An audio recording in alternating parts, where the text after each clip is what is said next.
And now it's the Dan Lupinski Show.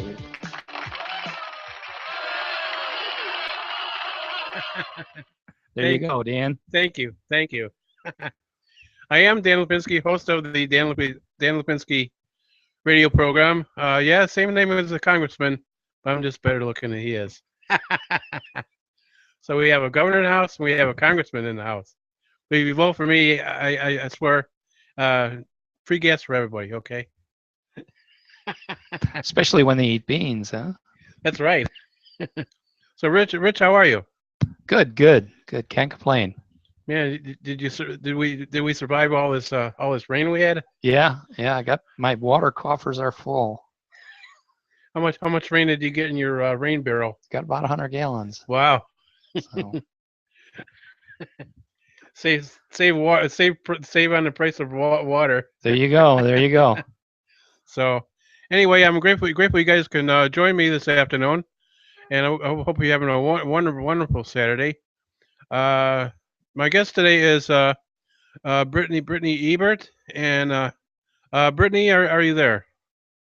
I am. I'm a bit jealous that you were talking about rain. I think it sprinkled here in LA maybe last week. And it was just a teeny little bit, but we all hoped it helped with the drought, but it's not nearly enough. So I'm a bit jealous you're talking about rain. Yeah, no, the West Coast especially, they could definitely use the rain. My mom lives in Las Vegas, but I know even for the the water that you're using, being charged a lot for water just for the usage. And well, you had talked about a rain barrel, and I actually, when it did rain, like I said, it was either last week or it was earlier this week, but I have some plants on my patio. When my parents were visiting, my dad helped me make my patio look really nice, and we got the water, what are those called, like the water conservation plants, like the succulents and that, yeah. And still, I stuck out it's kind of like I had a leaky roof. I stuck out every pot and pitcher and everything to collect the rainwater so I could save that and water my plants for the rest of the week. And I did. It was just great. But of course, it didn't last too long. So I guess not. So, Brittani, how are you? I'm doing great. How are you doing? Very good. It's very, very nice to talk to you. So, Brittani, tell us about yourself and who you are. Well, I'm from Madison, Wisconsin, and I went to UW Milwaukee for 4 years. I actually walked on to the swimming and diving team. I was a distance swimmer on the swim team. And so I swam everything from, and this is in yards and meters, from the 200, 500, 1,000, and the 1650, which is called the mile. So that's a mile in the pool, 66 laps to be exact. And there we took training trips down to Fort Lauderdale, Florida. We swam 2 ocean miles in Boca Raton, Florida, with the jellyfish and everything. And wow. I lived in Chicago for about 4 years. And then I packed up my little Jeep Wrangler to the roof, took out the back seat even to pack a few more boxes in, and took the scenic route to the beautiful, dry LA. Who says it never rains in California?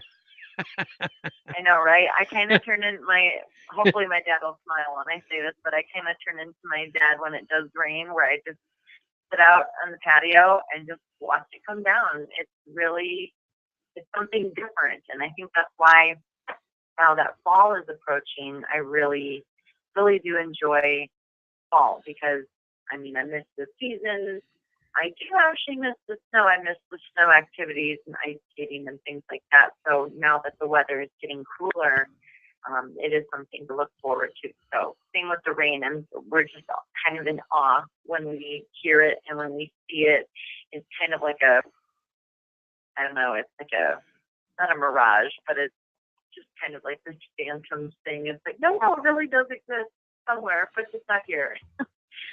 Yeah, I'm kind of like that too. You know, I mean, hot weather I guess is okay for some people, but not myself. I prefer the cooler weather, like the fall weather we're starting to get now.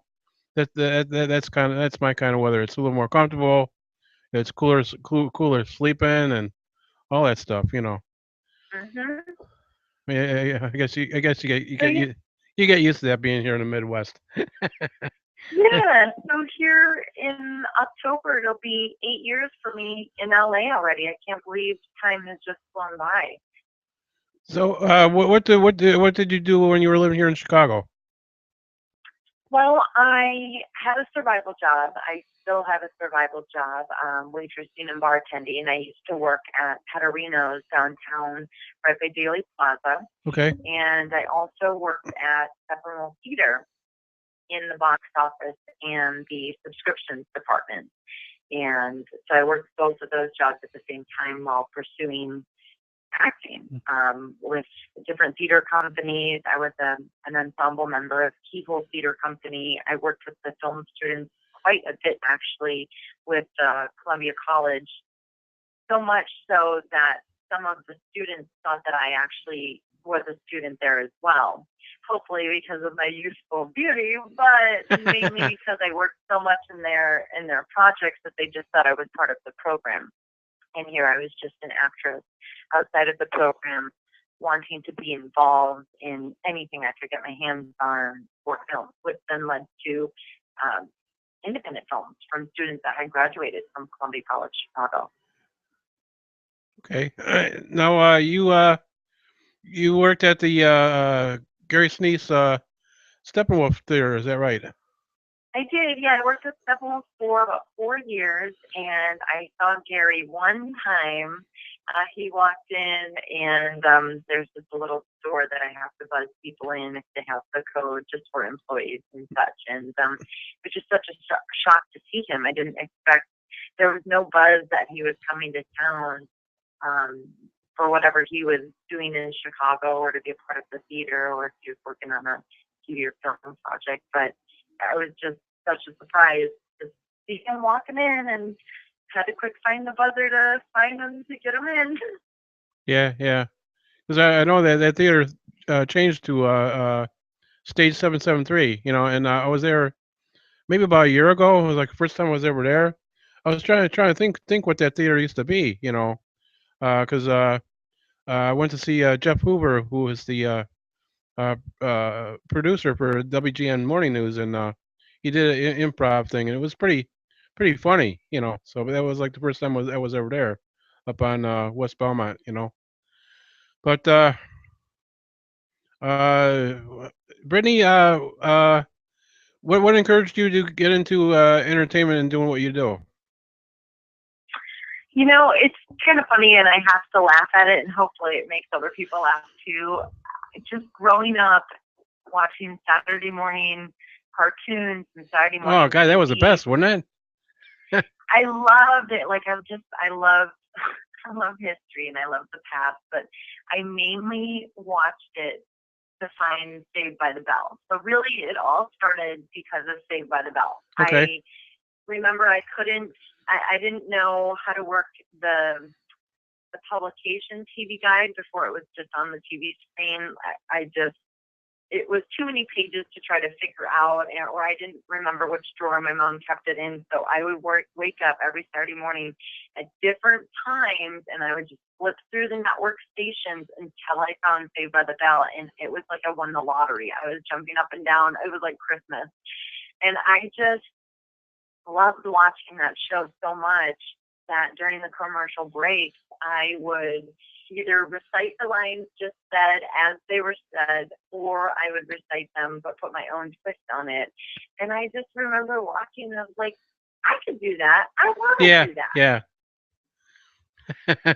Isn't that something you watch episode after episode after episode, and you practically know what they're going to talk about? You know? So you Well, get, and they're not, I mean, they're not terribly older than I am. I mean, they just had a head start, really. right. Weren't they planning to make a remake of that with The older cast members, weren't they supposed to be doing a remake of that show?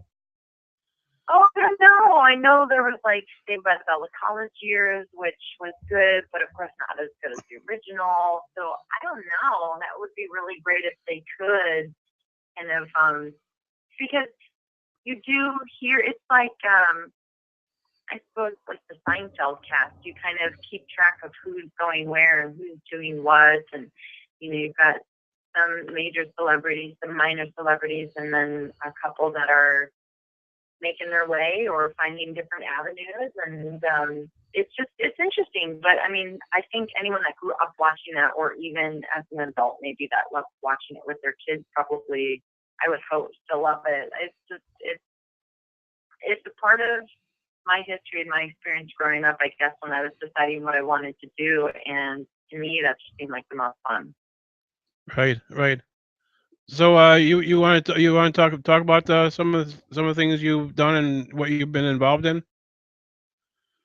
Yeah. So since being in LA for about 8 years now, it's constantly a work in progress, moving forward, moving upward, and it's really interesting when I talk to people that, even though I've been here for 8 years, and it's kind of like how celebrities say too, whenever they're perceived as an overnight success, which is completely not true, because they're just working and chugging along and doing their best to get their face and their name out there. Right. And so last year, since 2010, I have been making appearances on General Hospital, and then maybe a year or two after that, I started getting speaking roles on General Hospital.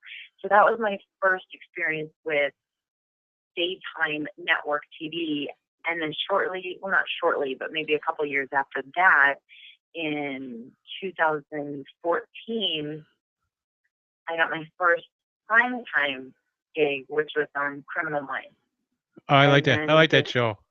Yeah, and you can tell when it's a successful show because they start branching off into other areas. Like I think there's Criminal Intent, there's Suspect Behavior. Yeah. There's different sister shows, because then they can really, not that they'd ever really run out of procedurals and stories and incidents and things like that, but it's just a different take on that. Kind of like the CSIs with New York, Las Vegas, Miami, and then now Cyber, which is actually pretty incredible too. They have, we're so with all of our technology to just do a show based on that, which is I'm always nervous to watch those shows because even scary movies too, because they don't want to give bad people good ideas. Yeah. But so at Criminal Minds last year, I shot it in January. It aired in March of last year, and that really, I guess, really started the ball rolling. People started taking me more serious, and then of course, friends and family are like, "Oh, finally!" And it's like, well, no, you got to understand. Like, I was still working towards this. It's just kind of crazy that in all of my time leading up to that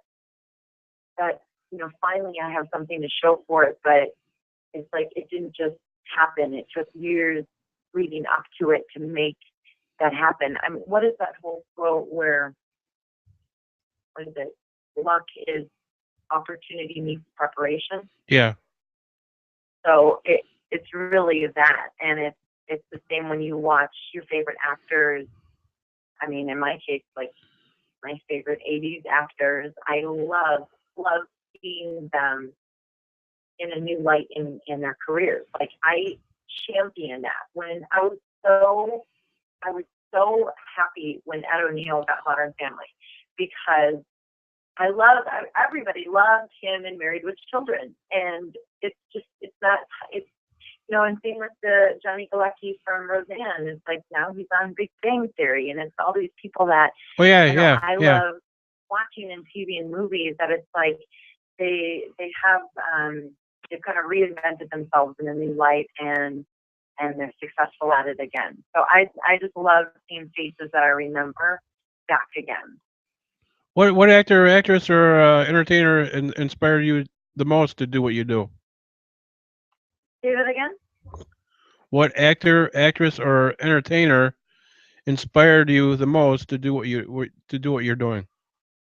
You know, I've filled out different, when you sign up for Facebook or when you send out invites for different things that ask you, tell me about yourself kind of thing. And I think it was the invite, it asked like your favorite actors. And as I was listing people, I realized, oh my gosh, these are mostly comedy actors, which I do love comedy. I think I've narrowed it down to action movies and Right. comedy movies, specifically 80s comedy movies. Okay. Maybe because that's just what I grew up in, but they're just so classic. And like John Hughes, especially, like there's, Oh, those are classic you can, movies. You know. yeah, I mean, and of course, and there's the Chicago connection too. Yeah. It's just, I mean, it's like each director has their style. Like we know Yeah. Scorsese, we know Spielberg, like they have their style, and that's what we all love and we're drawn to them. But I guess like the comedy people I love, like I love and I still miss John Candy. John Candy was the best. I like. I'm sorry he passed away, but he was funny. I liked him. I really did. You know. Yeah, absolutely. And I've gotten to know his daughter just through social media, and we're about the same age. So maybe that's why I love him as well, just because I grew up with him Yeah. seeing him on TV. But I mean, his movies, I still love all of his movies, and it's just too bad because I think that it would have just been amazing to see even more comic genius in this world. But, Oh yes, he was. He was. yeah. Otherwise, I also love Deborah Messing from Will and Grace. She kind of channeled a bit of Lucille Ball, I thought. And even Sam Bullock, like she has such an amazing range. But even like I remember first seeing her in Miss Congeniality, and she's so funny when she wants to be funny, but yet and then you see her in Blindside or Gravity, and it's just a complete 180 where it's wow, she's the same person, and yet she's so dramatic and amazing in that. Okay. And then, like I said, John Candy and Tom Hanks and Edward Norton. So I guess I like either the real strong comedy people or kind of the chameleon people. Yeah. That's cool. That's cool. I liked a lot. I liked a lot of them too. Uh, so talk a little bit about the Jane the Virgin. I seen a little clip of that. That is something. Yeah, so Criminal Minds, Jane the Virgin, and an upcoming show I have. For them I play soccer moms. For Criminal Minds, it was a soccer mom from Milwaukee. Yeah. So I didn't have to worry about my Midwest accent being too thick or not. And then for Jane the Virgin, basically I was kind of a know-it-all mom where I help out, or I'm in Target with Jane. She's registering for baby gifts with her friends, and she's totally lost and doesn't know what to pick, and she's made a list and this and that. Her attempt to be organized and know what she needs. And I overhear and I just bombard her with help.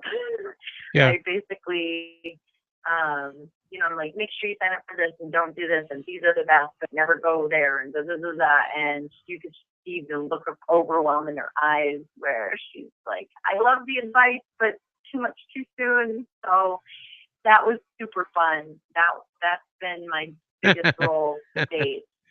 It was billed as a co-star, but it was 3 pages, which usually is billed as a guest star. But it's in its first season, and it's such a charming show that I've been finding a way to write the producers and or the writers of the show to come back, because I think that would be pretty cute, pretty funny for Jane to come back to Target with her, now probably 1-year-old or even 6 months, and maybe the roles have reversed, or I'm still there to offer overwhelming tips and advice for her first year of being a mother. Okay. Do you do any stand up? I Or don't do stand up. That's the one thing, and I know they say like do something that scares you, like face your fears. But stand up for some reason, definitely, I'm a little too scared to do stand up. Like I love comedy, and I know a lot of in the '90s it was Roseanne that had her show, and Whitney Cummings had her show, and I was starting to notice, oh boy, a lot of these amazing comedic women who are leads in their comedy shows are also comedians as well. And I thought, oh boy, maybe I need to suck it up yeah, and figure out how to do this and face that fear. But I've done, like when I was in Chicago, I did Improv Olympic and Second City, so I've done sketch comedy and improv, and I even worked with two big players who I believe their home base is IO. We would do the annual sketch fest, which I helped out for their third and fourth year, and I was actually part of a group that performed. We were a brand new group, and I think we were one of the very few that completely sold out. And I think because our name was probably so intriguing that people were thinking, well, we got to see this. It was called the Yoga Show, Wealth and Wellness, and it was kind of all about like yogis and things like that. Very much like what I see out here in LA, and it was amazing to play those sold out houses. So fun. But so I help out and be a part of the sketch fest for those years. And I mean, who knows? They've got to be into double digits now at the old theater Chicago building or Chicago Theater building, which is now I think it's stage 773 or 773 theater or something like that over on Belmont. yeah, something like that. Yeah, yeah. So So maybe one day. I'm realizing a lot of it is just kind of telling funny stories, but when you watch the great ones, I mean, the setups and the punchlines, it's just the way they twist what we see every day in observation. yeah, That's what's brilliant to me. And kind of like improv, the genius of improv is that it's just right there happening, and it's so hard to be recreated in sketch comedy. right, right. So you want to talk about your appearance on Modern Family? That'll be coming up Wednesday, October 30th, and it'll be on ABC TV. That's Channel 7 for here in Chicago. You want to talk about It's actually September 30th, so it'll September be 30th? I'm sorry. it'll be a week from this coming Wednesday. Right. And I can't believe how much everybody says, oh my gosh, it's already at the end of the year, like this month has flown, and it definitely has, but I've had more anticipation and more excitement of why this month needs to fly by is because September 30th, my episode airs. So here I am again playing another soccer mom, which is great because I remember meeting a casting director in my first few years here in LA, and she just told the class, get in where you fit in. And it's like, yeah, here we're so worried about being typecast, and you realize, well, if that's what you going for and that's what you book, if that's easy for you to book, that's an incredible way to make a living. So I'm embracing my inner soccer mom, even though I kind of joke, like, I play a mom on TV, but in real life, I don't have kids. Right. At least not yet. So I play an aggressive soccer mom. So I go from a Milwaukee soccer mom to a know-it-all soccer mom to an aggressive soccer mom. And okay. There's a fun stunt as well, and I can't give away too much, right. But I do have a scene opposite Jesse Tyler Ferguson, who plays Mitchell, and then Eric Stonestreet, who plays Cameron. And lots of fun. I mean, I had the writer, creator, the executive producer, writer, and the stunt coordinator coming up to me, and I just started taking some of their positive quotes to me. I mean, the stunt coordinator was like, geez, this stunts, your physical comedy is amazing. And I just thought, well, I remember what they tell skiers when they fall is just to go loose rather than tense up, because that's when you kind of like get hurt or break something. So I was just on cloud nine. Like the best comment or compliment is actually from Ed O'Neill. So kind of full circle here with Ed O'Neill, and he's like, "Great work, kids." And it wasn't like just in passing by, like he came up to me to say that. And I actually had a friend who is working on all these great Chicago connections, working on a Chicago softball movie. Really? He wants to get Ed O'Neill to be a part of the whole like 16-inch softball movie, or a 16-inch softball. And so I couldn't remember my friend's last name, and I didn't know if his first name was common enough or how recent he had talked to Ed about being a part of this movie of his. So I didn't chance like crashing and burning, and I didn't want to be like, "Oh my God, Ed, I love you in the children, and I love you in the movie Dutch and all this stuff." And so I was just like, "Thanks, Ed."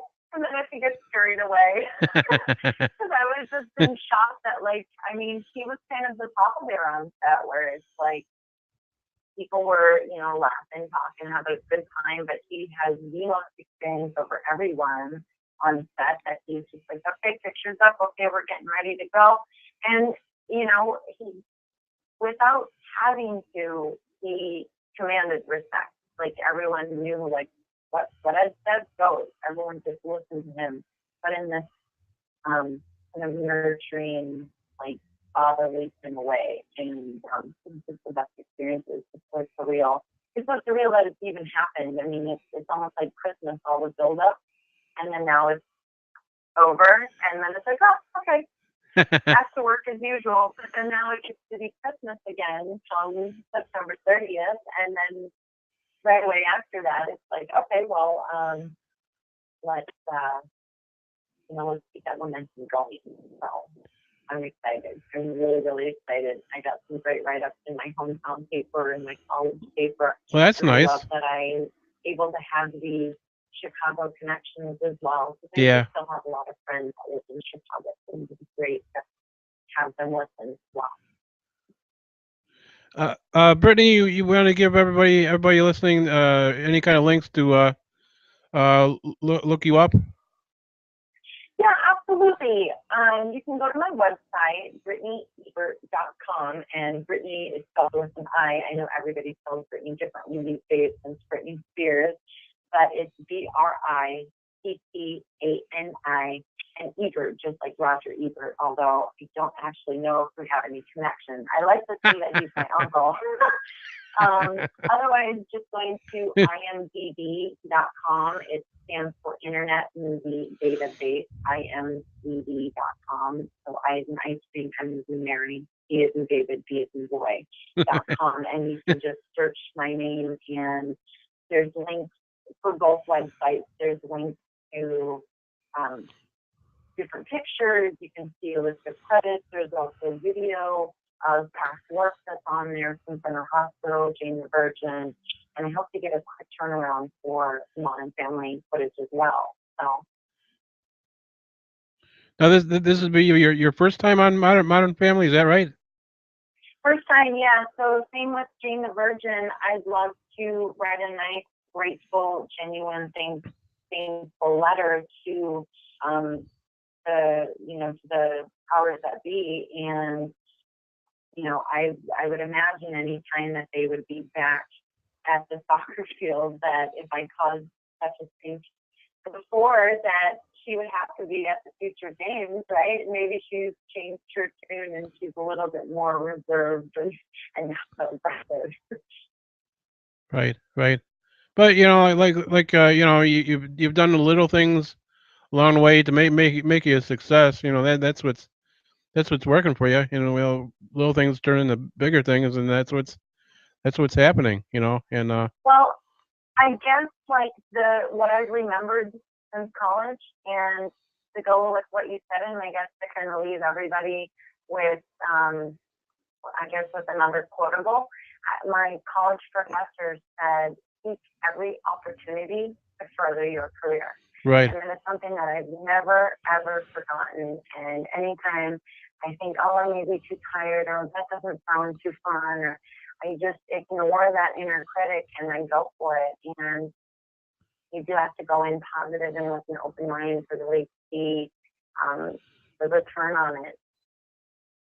Well, like anything, I mean, we could be our own chief critic. I mean, I definitely know how that is. Like, what are they going to think? How is this going to turn out?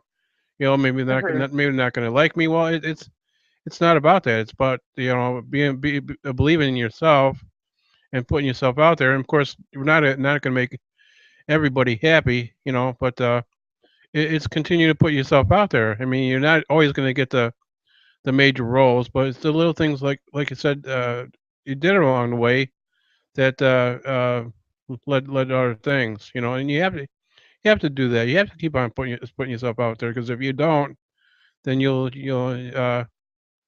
just get behind the eight ball. And I think a lot of us have dreams of what we want to be, what we wanted to do, but we never put ourselves out there to do that. And that's what's making yourself a success, because you're doing it. You're putting yourself out there, and you're trying. Well, I always think of the alternative. If I don't go for it, then what? Then I live in regret, and Right. nobody wants to do that.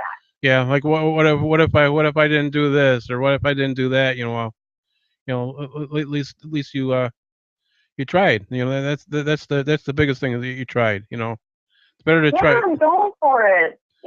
Right. It gets easier. It gets easier to take risks and put yourself out there and to go for it when you already have. It's, as they say, the first step is hardest, and just really letting your passion drive all these other inner voices and critics, and even exterior voices and critics, and just knowing and really believing. I mean, I know it's cliche, but really believing in yourself and the work that you're doing to make a difference, and to not listen to anyone but yourself, to go for it. Okay. Brittany, you have any closing comments you want to make to people at home? I just really love that one that I mentioned from my professor. Just take every opportunity to further your career, and to really go and live by that has really helped me. Okay. Again, you'll be on Modern Family. There'll be Wednesday, September 30th on ABC TV. So everybody that's listening, please watch Modern Family, and check out Brittany. I'm good. I'm definitely gonna watch. Yeah, I'm excited. It's a half-hour show. The season premiere starts this coming Wednesday, the 23rd, but I'm the second episode, so Wednesday, the 30th, 9/8 Central. It's a half-hour show, and I would just recommend watching the whole thing so you know what's going on. But if you're in a time crunch, I'm the last probably minute 15 to the end of the episode. Okay. Brittany, I appreciate you talking to me this afternoon, and we'll keep in touch. And I hope we'll always be friends, and you have my support with anything you do. And I hope you have a wonderful Saturday. You have a great weekend, and you take care of yourself. And God bless. Thank you. Thank you. Thank you as well. I appreciate it. Absolutely. All right. You take care. Okay. Bye-bye. Bye-bye. All right. That was Brittani Ebert, actress, uh, improv, sketch artist, voiceover. She's done it all. That's right.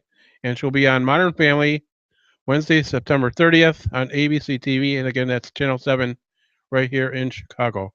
I am Dan Lupinski, host of the Dan Lupinski radio program.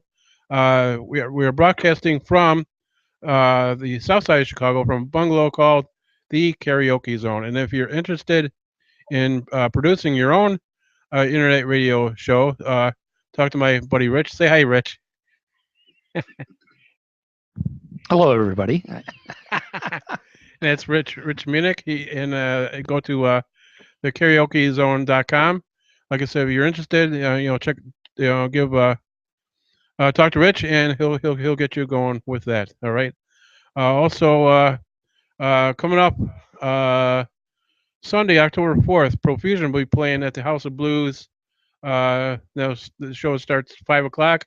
Doors open at 4:30. It's $10 per person, so you want to check out Profusion. And again, I'd like to thank you all for listening this afternoon, and it's very much appreciated. And if you like the shows, when you go on YouTube, click on like, let me know you like the show.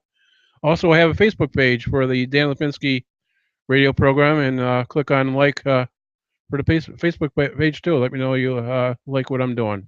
Yeah, and please subscribe over there at YouTube. Right? That's right. Subscribe. Please subscribe. Hit the show that subscribe button a little loving. That's right. That's right. Okay. So that's all the time we have for my show for today. But remember this: no act of kindness, no matter how small, is never wasted. Again, Brittani Ebert was my guest. For the next show, my guest will be actor Patrick Burnett. So be here or be square. Log on in and join us. Until then, have a great rest of your Saturday. Have a wonderful Sunday. Have a great week, and you take care. Let somebody know you love them, and good night, everybody. Take care. Bye-bye.